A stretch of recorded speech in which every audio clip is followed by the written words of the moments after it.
championship so close you can taste it.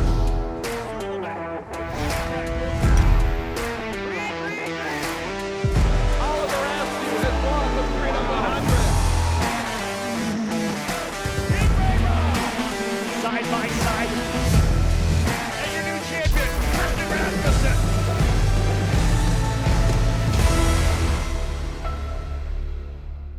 It's been 31 years since the very first USF 2000 race back at Willow Springs in 1990. This will be the 400th race in USF 2000. Dan, obviously an exciting time here. USF 2000, such a great program.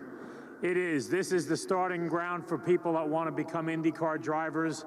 We're so excited about the history of this series and its exciting racing. And the cars have evolved so much. They're so much safer now. So it's a great day. We'll give you the full lineup here momentarily, but Dan was here with me to make sure that we have the right guy to give us the command of the 400th race. So, ladies and gentlemen, we are about set to go here right now, just waiting for the call from race control to fire it up. And again, these drivers, 26 of them at the very start of this road to Indy and the ladder system.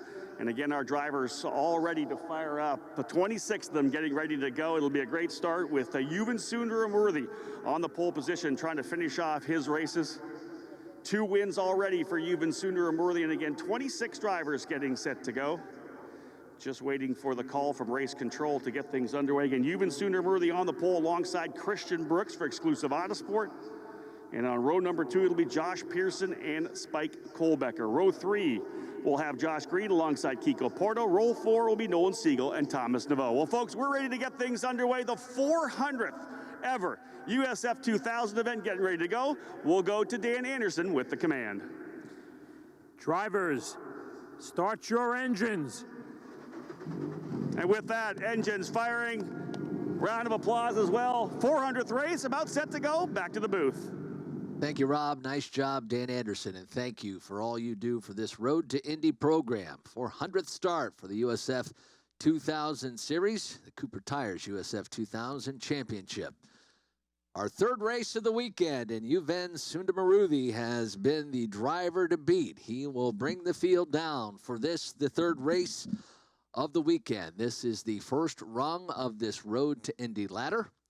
Field getting set to take off. There we see Jackson Lee, and he had certainly had a rough weekend thus far. Did not get started in race number 1, and race number 2 not any better for Jackson. We hoping much better results for him in race number 3. Obviously a hometown favorite, with his father Kevin being a longtime part of the PA staff for Indianapolis Motor Speedway. Obviously part of radio and television coverage of the IndyCar series for many years. Again, Jackson growing up out in Avon, and he has worked his way up the ladder to get to this point. Again, we reference this as the first step in the ladder, where there are so many years and so many series that it takes just to get to this point. This is kind of the first series that is officially attached to the IndyCar series. You hope to make the progression from USF 2000 to Indy Pro to Indy Lights, and here to the NTT IndyCar Series. Race number 3 will either be a timed event or 20 laps, whichever comes first. We hope that we will keep this entirely green all the way around this little under 2.5-mile road circuit. 14 turns make up this Indianapolis Motor Speedway road course. Again, we welcome you race fans. Race Day and Armed Forces Day here at the Indianapolis Motor Speedway. We'll be joined in the public address booth by the voice of this Road to Indy program, Rob Howden, momentarily. But Yuvan Sundaram trying to make it 3 for 3 and sweep the race weekend. But Christian Brooks hopefully thinking better of that and getting himself his first win of the weekend. Had a rough go in race number 1, and certainly even more so in race number 2. He'll start alongside Sundaram in row number 1. Then Pearson and Kohlbecker make up row number 2. Green and Porto. Porto, good run yesterday, make up row number 3.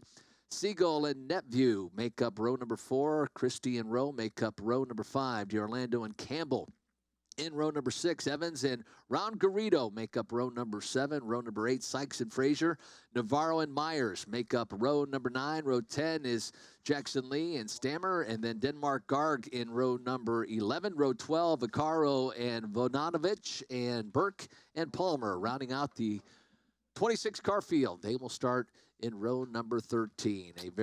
I don't understand how he does it, but not even winded is Rob Howden, already back in the booth from the call down on the grid with Dan Anderson. It's just so great to have Dan make that call and all that he has done for this Road to Indy program. No doubt about it. To think about it, 31 years of USF 2000 racing, that first event back in 1990 at Willow Springs, and all the drivers that have come through USF 2000 racing and all its different iterations. And excited to be here for it. Dan, of course, has been a big proponent of the program, bringing this USF 2000 series back in 2010.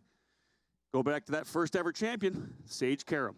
Hard to believe that it has been that long, but it seems like just yesterday that when Sage made his run, it was something to see him as a youngster and coming through this field, and that's when it really got involved with this Road to Indy program and got to know Sage and obviously you as this voice of the Road to Indy program. And just, it's hard not to fall in love with this program just because you do see young drivers making their way through, and now we see so many in the NTT IndyCar Series, and this is where they get their start. And as a race fan, and that great analogy about baseball, single, double, triple A, and then we get the majors all in one weekend. A lot of fun, and what better place to showcase this young talent than the Indianapolis Motor Speedway. Yeah, indeed. One of the drivers we're showcasing here, a couple of wins already for Yuvan Sundaramurthy. Does he make it 3 for 3? I won't count out Christian Brooks at all, the number 44, simply because of the fact that they sat down yesterday. Anybody who's struggling always sits down and does some really good, in-depth data work with their engineers. I got a feeling they're going to come out strong, but still look for Sundaramurthy and Josh Pearson to be really good. Yeah, Sundaramurthy has just impressed this entire race weekend. He has set the race pace. He's just been flawless thus far. But Christian Brooks has been there. Race 1 had a little fall back and never was able to cover. But race 2, he's been there, but just not been able to be aggressive. He's been more defensive, if anything. Yeah, 100%. And he was aggressive at St. Petersburg when he was able to get those 2 victories. The car just wasn't the way they wanted. You see a bunch of Spike Kohlbecker fans there.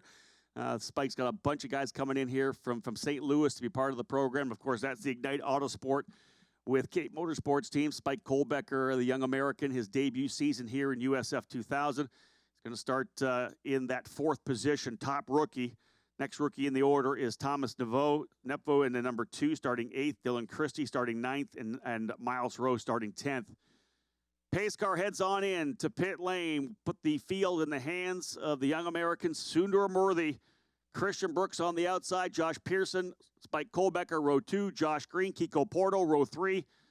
Let's see what the run down the line is. Significantly warmer than it was when Indy Pro 2000 got started earlier today. We saw some chaos in turn 1 there. We'll see if the youngest drivers here on the road to Indy can get through cleanly. Great shot of the drivers as they pull out here, back onto the front straightaway here at the Indianapolis Motor Speedway. The pylon right in the shot. And we're about set to punch off a long starting zone. You see the RTI to the right side of the screen. That's the start of the zone. Yuvan can punch off whenever he wants, and away he goes. Good start for Yuvan Sundaramurthy. Strong start behind as well for Josh Pearson. He's not going to let Christian Brooks tuck back in. They'll work their way down to 1. You can see Kiko Porto ducking out to the side as well. Into turn 1 for the first time. Make it 3-4 wide to see if they get through cleanly. They do thus far. Sundaramurthy with the lead. Pearson trying to get around the outside of Brooks, cannot do it. Christian Brooks slots into 3rd. First couple of corners, Michael, clean and green. Yeah, nice start for Yuvan Sundaramurthy. That the rest of the field in the back, boy, it is just melee in the back right now. There it is, that big incident. Looks like at least 3 drivers involved, Michael. Further back, one of them, I think, potentially Eli Navarro. A couple drivers continuing. A couple guys had to go way around the outside to avoid that. So that was middle of the package when they started, when they were 3 wide at the front of that, and I think a couple of the drivers off there. We'll see if we stay green. Currently, we are. There's Simon Sykes in the Legacy Autosport machine. Full course caution coming. Sykes was involved. I said Sykes. I thought that Eli Navarro was in there as well. Sykes with some rear wing damage. It's been a tough one for Simon Sykes for Legacy Autosport. A very talented driver and just simply not able to get done what he needed to get done. When you qualify poorly, you're in the back. That's when you could potentially have issues with other drivers. I think Dylan Christie, another one of the drivers in that incident as well. So we will go full course caution, unable to get our first lap under green. There it is. There you see the melee. Yep. Dylan Christie in the car in the number 34, Miles Rowe as well. And it looks to me like that is the number 6 of Bajoy Garg for Jay Howard Driver Development. What a tough weekend it's been for Bejoy. I don't think he finished even one race. Dylan Christie had a good run in race number 2. Miles Rowe has shown great potential as well, running right there inside the top 10, just inside and outside the top 10 for Force Indy. He's involved as well. 3 drivers collected coming out of turn number 4. So as they make their way down the long front straightaway, here is the replay in turn number 3 and 4. It looks to me like Dylan Christie, I think, got turned around. Someone potentially getting in the back. He looked like it was the first car that kind of started to yaw to the right side. And in this minute, when you're coming out of that corner, that's one of the toughest corners. Parker Thompson was telling me about it, how you are really carrying so much G-load through that corner. You're really trying to get because that's getting the throttle down there is what takes you down the back straightaway. Even though you're going through 5 and 6, it's on the throttle. How much speed can you get out of 4? And as we were watching the start of the race, they were 3 wide going through turn number 3, so they really have to woe it down going into 4 and then get on that accelerator to get that nice launch out of there. And all it takes is a couple of bits of contact, and you're going to spin people around. Yeah, I'm thinking that Dylan Christie probably on the outside. Maybe somebody just got into him. And again, when you're pulling that kind of G's, you're right on the edge of adhesion, and someone just kind of gets into the back of you, it's pretty easy to break those tires loose, and all of a sudden you go around. And then when you're sideways in the middle of the track with everybody else barreling in, you know there's going to be issues. So with our first caution of this, the 3rd race of the USF 2000 Grand Prix of Indianapolis, Juven Sundamarudi will lead. Christian Brooks will run 2nd. Then Josh Pearson, Kiko Porto, and Green round out your top 5. So Miles Rowe, Dylan Christie, and Bejoy Garg involved. Simon Sykes, Grant Palmer, and Nolan Siegel all having to come to pit lane as well to effect repairs. Palmer, I believe, was the driver who took evasive maneuvers and went to the very far outside of the track, potentially through the gravel trap there. They likely brought him in to make sure they clear all that gravel out of the radiator inlets. Yeah, there's a lot of, when you get that gravel in there, it just finds its way into all the important parts of that car, and it takes a minute to get that cleaned out. So we have caution on the circuit and cleanup currently underway. The AMR IndyCar safety team currently on track. You see the field making their way through turn number 11 right now. And our start to this race, although we did get through turns 1 and 2, 3 and 4 is where we actually had the incident. Yeah, just as I was transitioning back to you, Sam, we're clean and green through 1, 2, and 3. I don't want to call it the commentator curse, Greg, but maybe that was my fault. Broadcaster jinx is how we refer to it in the industry. By the way, of the 3 different drivers that had to come into pit lane, still there, Sykes and Palmer. Siegel has returned to the race course, so he will re-enter at the tail end of the lead lap. He will be in 21st. Again, it's taken a bit longer for Sykes and Palmer trying to repair their race cars, and it appears they're going to go a lap down. Yeah, for those of you tuning into the Road to Indy TV app or potentially on roadtoindy.tv website or usf2000.com, my name is Rob Howden, joined by 2 of the voices of the Indianapolis Motor Speedway, Greg Rakestraw and Michael Young. Great to be here. As I said, guys, always a privilege to be able to walk into this room. Always a lot of fun and great to have your insight and intellect about this Road to Indy program. You bring so much to these 3 series, and obviously this first run, the USF 2000 series. A shout out to Jackson Lee, who had a miserable weekend up to this point, and not that it's over yet, but at least running in that 10th position and finally got a race started. Indeed. He's from Avon, Indiana. This is the home racetrack. The son, of course, broadcaster Kevin Lee. Jackson, a very talented young racer who's worked his way through karting, the Lucas Oil School of Racing Formula Car Series, the F1600 Championship. Just that ideal run to develop yourself to get here. It's the home race, Indianapolis Motor Speedway. You want to show well. You've got fans here. You got friends, sponsors here. Gets taken out in race number 1. A mechanical issue in race number 2. Doesn't even get a chance to start, but to see him on the racetrack now is great. We're going to have him in the booth, I hope, later on today for Indy Pro 2000 as well. Looks like things slowly getting cleaned up in turn number 4. Actually, right at the switchback is where everybody finally came to rest. So turn number 4 is where it all began. And as you had said, Rob, and for fans who are sitting down in the J stand here at the Indianapolis Motor Speedway, you see that 90-degree hard right-hand turn and then the 90-degree more of a sweeping left-hander in turn number 2. And then turn number 3 is just a nice, smooth turn, but then all of a sudden you've got to woe it down and get yourself set up for turn number 4.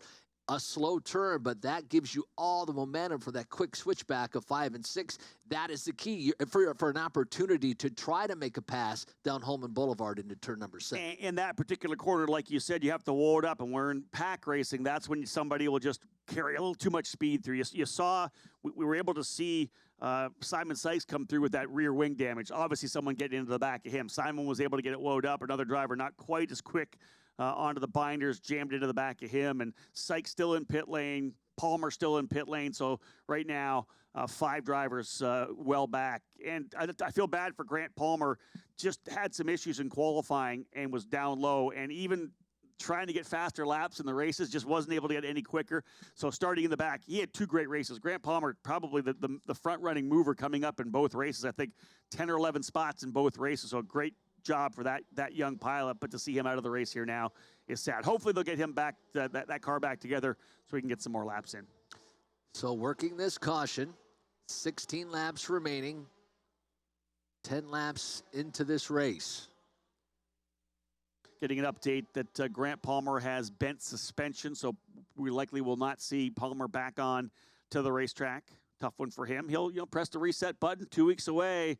Although we don't have the Freedom 100, we got the Freedom 75 and the Freedom 90, both USF 2000 and Indy Pro, part of the Carb Night Classic at Lucas Oil Raceway, the Friday of the 500. I love that race. It's a lot of fun to watch because they've got the midgets and the Silver Crown cars there, and you run so much differently. Our cars right up on the wall. It was so much fun to go a couple of years back, able to take advantage of a night out at Lucas Oil, and it was a treat to watch these cars go around that circuit.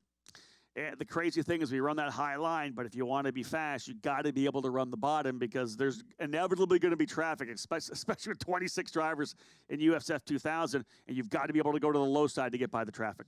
Well, we see our safety workers, the AMR IndyCar safety team, still working turn number 5 right there. We have the wrecker out there as well, so we will not be going back green this time by. As you see, the 34 and the 99 on the back of the wrecker. They will bring those cars back to pit lane. It looks like the AMR IndyCar safety team will get back into position, and it just depends on how quickly we can get those cars off the racing circuit, and we'll see when we go back green. If not this time, I would imagine definitely next time by. And, Michael, a longer race as well. 15 laps for the first 2 races of this triple header. This one here will be a 20-lapper or 40 minutes. Laps being ticked away here under the full course yellow. 4 laps in. Fans enjoying themselves. Hi there, race fans. Good to see you. Welcome out to the Indianapolis Motor Speedway. They got some good seats there. It's also a great way to social distance where you can kick your legs out for an entire row. That's true. Make sure nobody sits around. If you can take up like 6 seats as one person, you're doing okay from a social distancing standpoint. That is a great observation on your part, Greg. That's fantastic. I want one of those hats. Yeah, I like those. The guys got them on Victory in Victory Lane. Part of the deal for getting on the podium here. Pretty good looking hats for sure. Yeah, that's a lot of fun. And if you've not gotten your new gear, I know everybody has been away from the Indianapolis Motor Speedway, but be sure to visit the gift shops. A lot of great looking gear for 2021, and we invite you to pick up a new hat, shirt, sweatshirt on a chilly morning. 1 to go this time by. 1 to go. Hey, how many people you think are buying Romain Grosjean memorabilia now or merchandise? I would imagine that's a pretty high commodity item right now. I love seeing his excitement yesterday. It was fantastic. And to consider what he went through with that incident, when the car's on fire, we didn't even know if he'd get out, and then for him to make that recovery, I mean, his hands you can still see the scars and the burns, and for him to come in 3rd time's the charm and to qualify on the pole for this afternoon's race, fantastic. And what the guys that run at that level that come over here have, and even a guy like Marcus Ericsson has dealt with this as well. They have a chance to come here and be competitive right away. I believe this was the first pole for Grosjean in 10 years in any form of motorsport. So, yes, you can run at the pinnacle overseas. However, you can come here and have a chance, if you've got the talent as a driver, to be competitive. And I think you're going to see more and more drivers start to make that move. Ryan Marine from IndyCar Radio actually brought it up. I think he went back and looked at it. I want to say it was when he ran GP2 was the last time that he actually had a pole position. And I've loved what Romain's done at the start of the season, and I like this battle up front. You got him in there. You got Jack Harvey in there. Connor Daly making the Firestone Fast 6 as well. Alex Pelosi had a great. It's all these new names, and then we'll sprinkle in the Scott Dixons and Joseph Newgardens. What a fantastic field, and of course the GMR IndyCar Grand Prix coming up later on this afternoon at the Indianapolis Motor Speedway as we get set to go back to green and get this USF 2000 race back underway. this will be the key to see what Juven Sundamaruthi does now. Will he be able to hold off Christian Brooks? Does Christian try to take advantage of it now that they're single file? They don't really have to worry about a start again, or at least a two-wide start. And fast forward 5 years on IndyCar, that's when these drivers here will be there in 5 years. We talked about the guys working their way up, new names right now, but fast forward 5 years, and you're going to see these drivers here. And you're right, here comes the restart for Juven Sundamaruthi now. This is when he is, to a certain extent, a sitting duck. It all depends on when he's able to punch off. Let's see if he goes early. And he does. He does go early, but he does not get a jump. Christian Brooks is going to be right with him coming down. Not the kind of jump that we saw from Artem Petrov. Green flag. Flying at start finish. Sundamaruthi to the bottom of the racetrack here. Look at Brooks right in the draft. He'll pull alongside. Can he clear him by the time they get to turn number 1? Sundamaruthi is going to go to the bottom. Big, wide run there. And a new leader, Christian Brooks, goes to P1 on the restart. That was a great run by Christian Brooks. Timed Juven Sundamaruthi's restart. Allowed him to get a toe down that front straightaway. He swung wide and just carried that momentum down into turn number 1. Brilliant pass by Christian Brooks.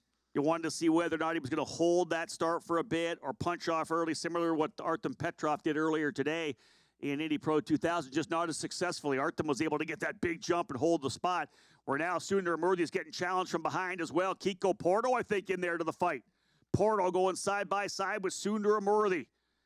Not quite able to get by, but he's putting all the pressure on. Josh Pearson right behind them. Josh Green as well in that number 33. Porto first by Pearson, tried to go get Sundamaruthi as well. So a pretty exciting opening lap for the Brazilian. And Sundamaruthi going to have to get the rhythm back. Not used to having to attack and defend all at the same time. This is a position he's not been in this entire race weekend, as Christian Brooks steps out to about a 2-car length advantage as the field makes their way through turn number 14. They'll make their way down the front straightaway. We'll see if Porto can get Sundamaruthi coming down the front straight.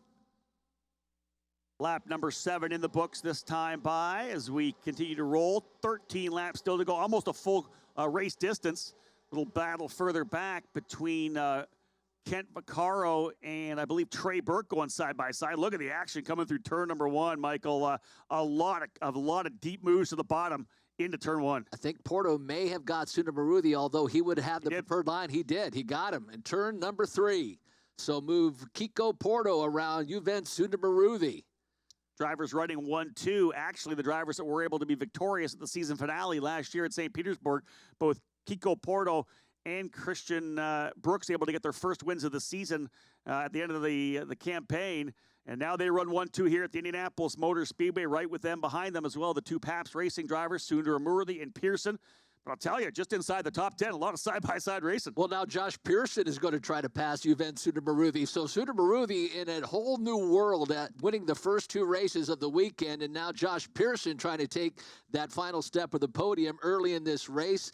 13 laps remaining, but Christian Brooks, you talked about it at the top of the race today. This could be the race for him. As they sat down, they went over all the data. This would be the race if Christian was going to win. It would be here today. And one of the things about this road to Indy, which is great, is the drivers really start to understand more the mechanical side of the racing. Side by side, a little further back, let's grab that battle. That is Thomas Nepfu and Josh Green going at it into turn 1. Potential fight for the lead here as well. Porto trying to go to the outside of Brooks. Same with the 2 Pabst drivers side by side. I think that Pearson could be through. But look at that fight for 5th, 6th, and 7th. Josh Green, Thomas Nepfu, Michael D. Orlando. Boy, Kiko Porto almost got Christian Brooks into turn number 3 right there. They were running side by side. Brooks able to fend him off as they make their way down Holman Boulevard. But great battles throughout this pack as they make their way down into turn number 7. Christian Brooks leads them to the turn. Peter Vodanovich going off into the runoff. And here's the side-by-side battle coming through turn number 7. Porto's got the inside. Brooks on the outside. They're side-by-side all the way through 7, 8, and 9. I think it'll be the inside run, though, for Porto in turn number 10. Does he get the spot? Do we have a new leader here in USF 2000, the 3rd race of the triple header? Kiko Porto has gone to the lead. New leader. The number 12 of Porto, the D-Force driver, out to the lead. Brooks slotting into 2nd.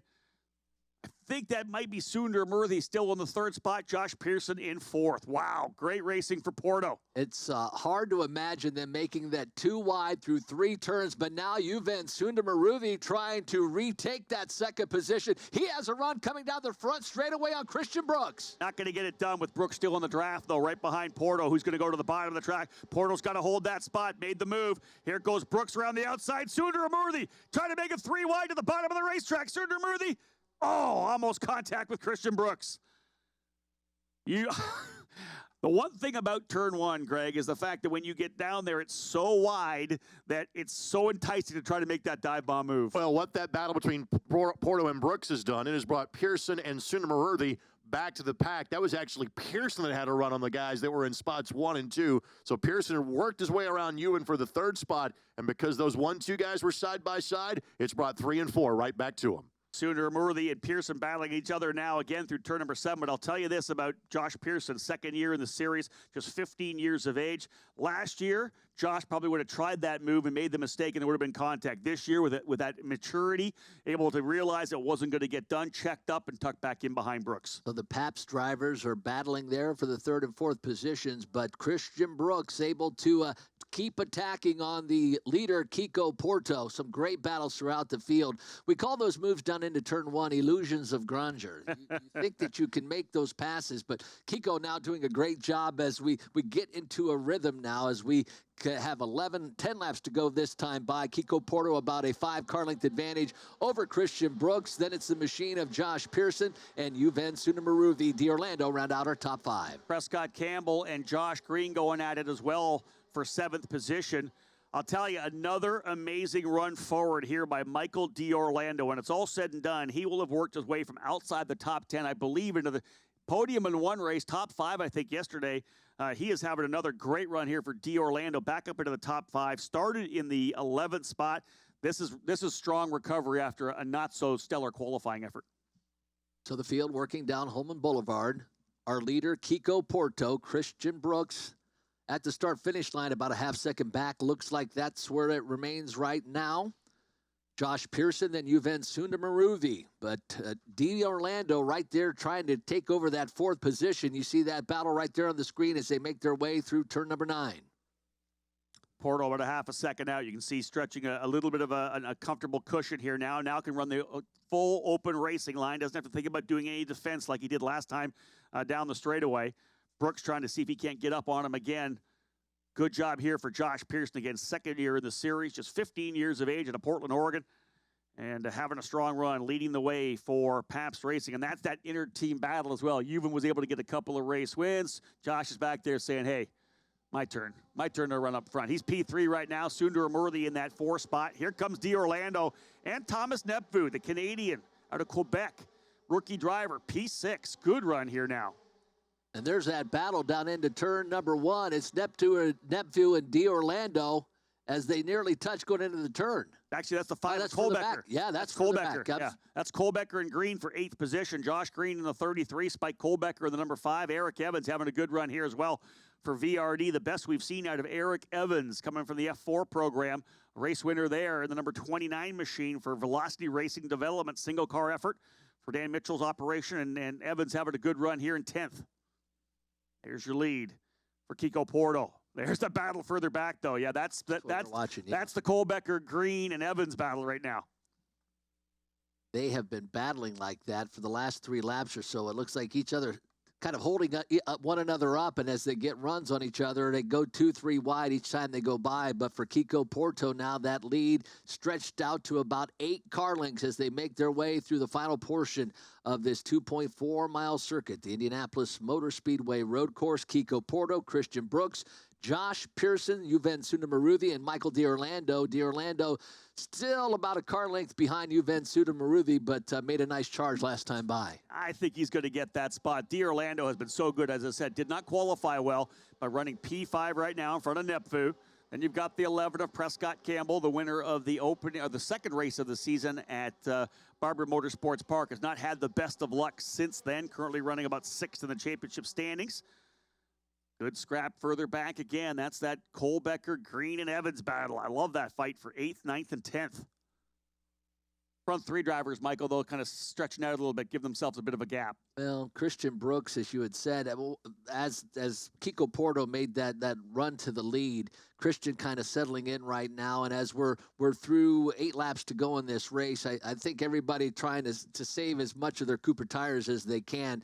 But again, the best battle, or the next battle we will see for position, probably that fourth place run, Juventus Maruthi and Michael D'Orlando. He's about a car length behind, and he stayed there for the last couple laps. But like you said, it looks like he's poised to take over that fourth position, talking about D'Orlando. Good fight as well between Eric Evans and Jackson Lee. Now Lee able to get by Billy Fraser in the number 91, so move Jackson Lee, the Indiana boy, up into the 11th spot, trying to battle out for a top 10 finish to cap off what has been a tough weekend for Jackson. Out front, Kiko Porto still leading, and all Christian Brooks can do is try to keep up the pressure to see if he can't force a mistake. That's really all you can do right now. Those drivers very evenly matched in terms of lap times. Across the yard of bricks again. Looking at this fight further back. Jackson Lee trying to see if he can't close back up here on Eric Evans. Pretty much the gap, pretty much the same all the way through the field now. Looking at 7 laps to go after the rough start that we had. The field now running pretty clean and gapped with about 5 car lengths. And then we got a nice battle, like you said, in the back of the field right there. And that's where you get a lot of the scrums in the latter parts of these races, when you have drivers fall back with incidents and they start trying to make their way back forward. But we talked about Jackson Lee was up to 9th when we restarted, fell back to 12th, and now back to 11th. So doing a good job battling in the back of the field there. Yeah, this fight here we're watching right now, Michael Myers trying to make a move to the inside of Billy Fraser. That's a 4-driver battle. Billy Fraser, the Kiwi in the number 91 for Exclusive Auto Sports. Michael Myers, family-run team out of Indiana in the number 42. Eli Navarro, last year's Lucas Oil School of Racing Formula Car Series champion. That's why he's got the scholarship colors. $75,000 scholarship to come to USF 2000. And Evan Stammer as well for Ignite Autosport with Cape Motorsports having a strong run, the best we've seen out of Evan Stammer, a rookie just getting into Formula cars. Every time he gets back behind the wheel, he's getting better and better. Love to see this out of Evan. Watching Juventus Maruthi, who won our first 2 races of the weekend, running in that 4th position, tailing his teammate Josh Pearson. It looks like he's starting to close that gap as if he's trying to get that rhythm back for the final laps of this race. He was about 7-8 car lengths down, now has closed it down to about a 4 car length deficit. So keeping our eye on Juventus Maruthi in that 4th position. Still an opportunity to get himself back up on that podium. I'm also watching the right side of our screen as we see the points standings as they run on the racetrack. As they are running out there, Christian Brooks would have a 13-point lead on Sundar Murthy. I think it'll end up being 14 here because as we come back across, Kiko Porto will then become the overall lap leader at 7 laps led. That's a bonus point there as well. Yeah, it looked like Michael D'Orlando really closed the gap going into turn number 7. All of a sudden I looked up and there's a white car right on the back of Sundar Murthy. I went, oh, hey, we got a fight here. And the keys being close enough coming out of turn 12 and 13, Michael. We talked about that. You're too far back, you're not going to get the draft. Greg, you and I talked about this yesterday as well. You need to be a certain level to get that draft coming down the straightaway. You got to be about, 4 or 5 car lengths behind to be able to get that effect? I'd actually change it from what we saw yesterday. Maybe even just 3 car lengths would be enough because we saw guys 5 back just not able to make it work. You can be assured that D'Orlando will do everything he can to try to get by. Yeah, he's still significantly back. That's about 6 or 7 car lengths as they come across start-finish again. And it's those long straightaways that D'Orlando really gets the advantage and can close that gap on Juventus Maruthi. But Sundar Murthy, very quick in the corners. He seems to be able to re-gap himself once he works the tighter portions of this circuit. Good fight here as well between Thomas Nepvu and Prescott Campbell. That's 6th and 7th. That's a shot right there in front of you, right behind them. Spike Kohlbecker in the number 5 machine. By the way, we've got a car that is into pit lane. Round Garrido pits from the lead lap. All the cars are on the track. We're on the lead lap, but Round Garrido heads to pit lane currently in 21st. It's been a tough weekend for Matt Round Garrido. The Englishman had a really bang-up weekend at St. Petersburg, was on the podium, was super strong. I don't think they were able to get the car to his liking here. And this is a really interesting racetrack. We've talked about it all weekend long. It's a low-grip track that really rewards drivers who are precise on their car placement. You've got to make sure the car is in the right spot. And for Matt Round-Garrido, he was pulled into pit lane for blocking. Ooh, drive-through penalty for Matt Round-Garrido for blocking. He was battling it out, I believe, with Nolan Siegel. I did see him rip a tear off coming through, so probably just right through the track and back on again. So 5 laps to go in our USF, check that, 4 laps to go in our USF 2000 Grand Prix of Indianapolis. Race number 3, Kiko Porto, your leader, then Christian Brooks, Josh Pearson, and that battle there for 3rd, 4th, and 5th. Josh Pearson, Juventude Maruthi, and Michael D'Orlando. That's the battle we watch into turn number 4. Here's the car, Round-Garrido into pit lane now. Team looking at it. Not sure what it is actually here for Matt Round-Garrido. Obviously the drive-through, or at least drive into pit lane. They're telling him to shut it right down now as well. So that'll be it for Matt Round-Garrido. But look at the gap between 1st and 2nd. Christian Brooks has got it down to 0.6 of a second now. He's got a lot of room behind him. Now doesn't have to worry at all. It's Pearson 3rd there, Sundermurthy 4th, and then D'Orlando, another strong top 5. Tremendous weekend for Michael D'Orlando at Hartsdale, New York, after qualifying outside the top 10. This next battle here is a stellar one as well. I'm loving watching this. That's Thomas Nepfu, Prescott Campbell, Spike Kohlbecker, and Josh Green. Yeah, they're a lot of fun, and that's the battle we see right now working their way through turn number 11. Here come your leaders, Kiko Porto, Christian Brooks. Brooks about a 3-car length deficit over Kiko Porto. They work their way through turn number 14. Then the 3rd place machine of Josh Pearson, Juventude Maruthi, Michael D'Orlando right there, and then that 4-car battle for 6th place. Then at the tail of the top 10, we're seeing right there as well. Jackson Lee able to get by Eric Evans. Those 2 drivers fighting for last spot in the top 10. Jackson Lee making his way after dropping back at the start of this race, so a good run for Jackson Lee. And there you see the battle. That's 1st and 2nd, Kiko Porto and Christian Brooks, working their way through turn number 3, now entering turn number 4, that slow portion. You can kind of see the cars slow down, and then when they get through turn number 4, that's when they get on the accelerator for turns 5 and 6. And there you see that, what we call a switchback, a quick left-hander, right-hander to get that run down Holman Boulevard.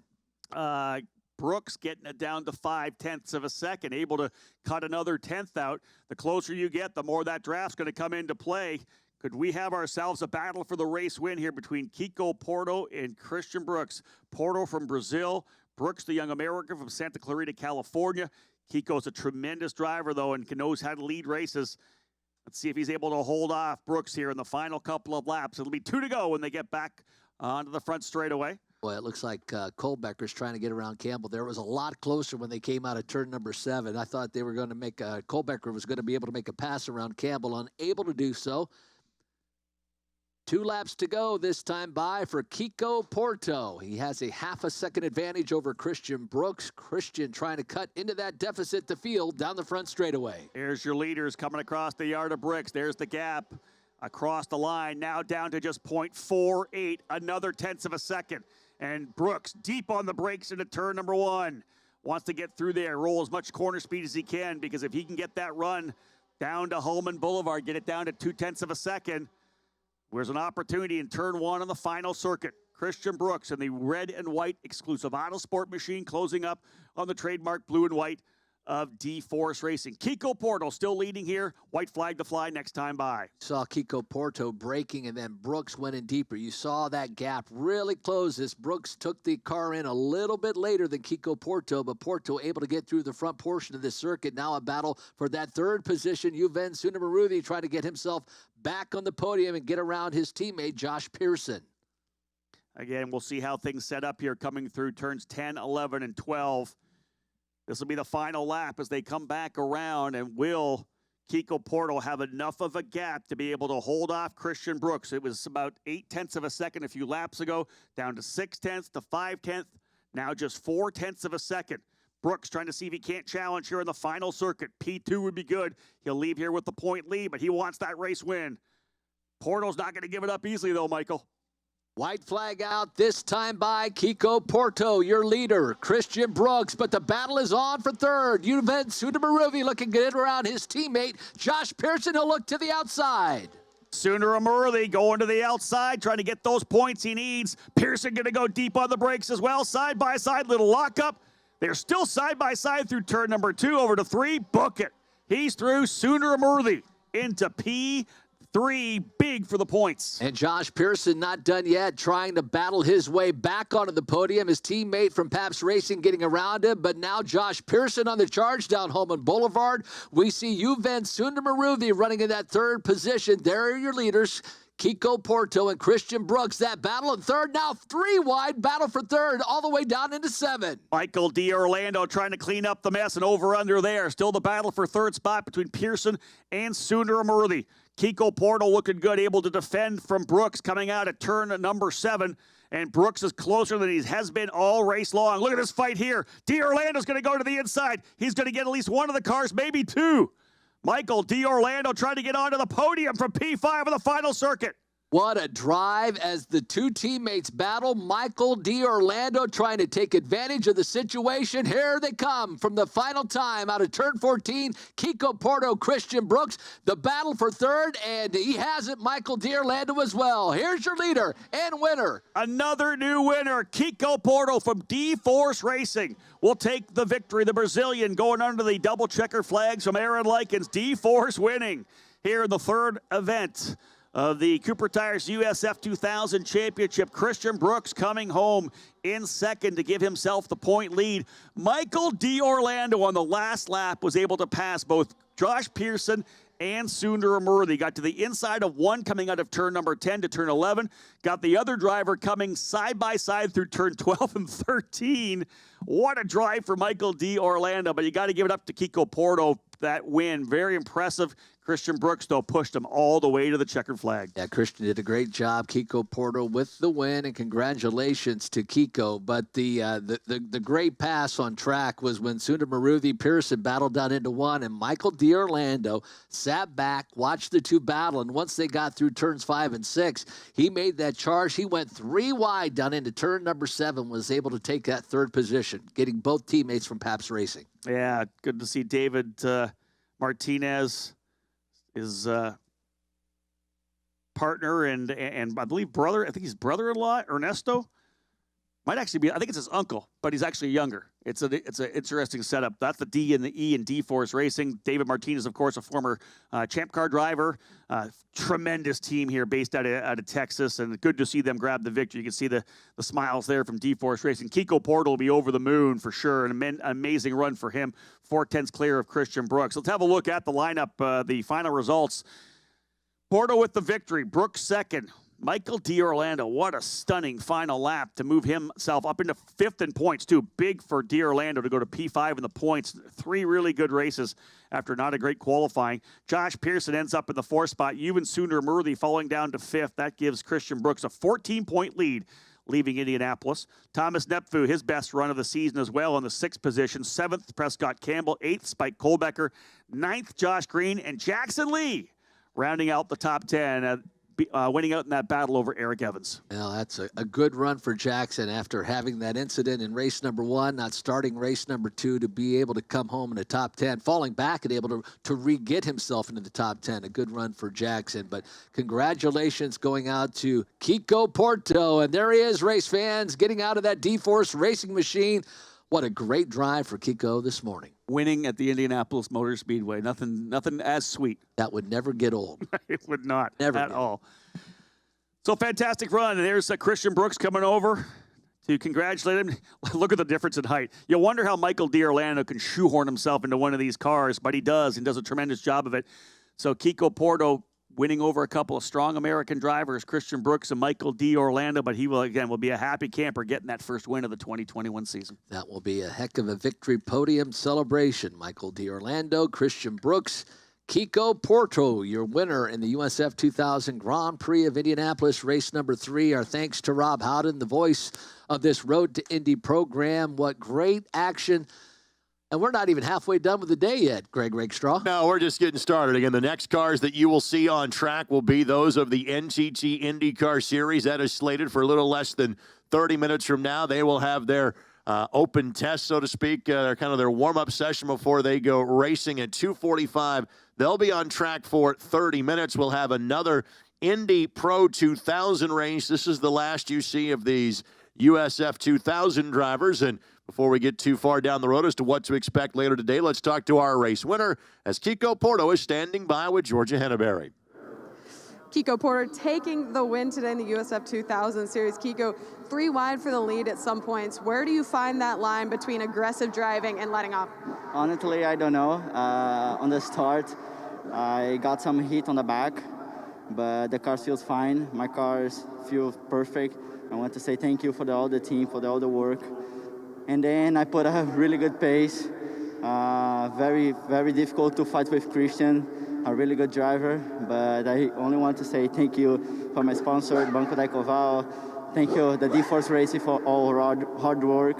And it's this. I'm very happy with the result. You are leaving the Indianapolis Motor Speedway a winner once again, a feeling like no other. Yeah, this track is incredible. Is the best track to win a race, so it's perfect weekend for me. Kiko Porter taking the win. Back to you guys.